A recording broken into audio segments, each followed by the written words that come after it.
Hi there. I'm just going to quickly talk about the general registration process for limited liability company representatives in Nebraska. Of course, you'll be registering with the Secretary of State, and you can do so by submitting your PDF of the formation documents through the mail or in their e-delivery system on the Secretary of State website. First thing you're going to need to do is perform a name availability search. Just cross-checking the Secretary of State name database for any similar names to the one that you're operating under. Also, you might want to perform a name reservation, which will allow you to reserve your name, of course, for a period of 120 days prior to filing. Click on either one of these links, you're going to get a more in-depth tutorial on how to go about doing one of those searches. After you've done this and your name has been secured, you can complete the required paperwork. Now, domestic entities will not be able to take advantage of a pre-made form like the foreign entities will.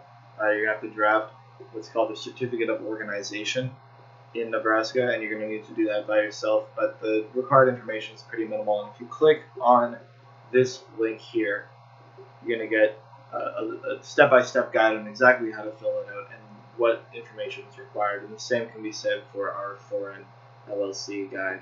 As I said, this is just sort of meant to be a general overview of the filing process. Now, once this has been done, you're going to need to attach any required certificate to your initial documents here. So this might be an application of electronic access of records if you're a professional LLC that provides engineering, architecture, or services licensed by the Department of Health and Human Services.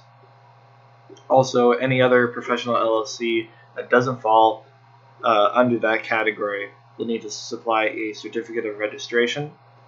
And of course, all foreign entities, which is pretty standard practice, will need to supply a certificate of existence.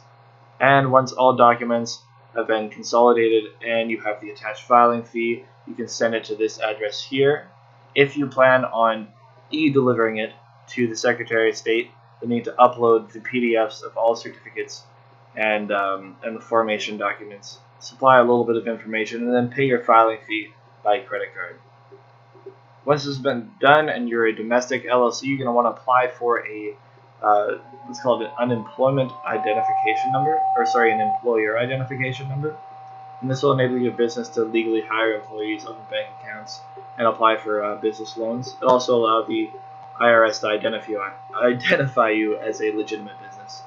You can get more information by clicking on this link here or this link here. We'll walk you through the online and PDF application processes. Also, we recommend, though it's not legally required in the state of Nebraska, the drafting of an operating agreement, which will pretty much just relay the various rules and regulations of your organization. So if you click on this, you'll get a little bit more information about why you might want to incorporate one of these documents into your business structure, and you'll also find a free template in Microsoft Word and Adobe PDF. Finally, limited liability companies are required to renew every other year through the submission of the biennial report, which is pretty much just updating the Secretary of State with the same information you gave upon formation or applying for a certificate of authority, just making sure that all the major info is updated. And this should be done between January 1st and April 1st of every odd year, so let's say 2013, 2015. And failure to do so will result in dissolution and revocation of the authority to transact business. I hope this is somewhat helpful. Best of luck to you guys.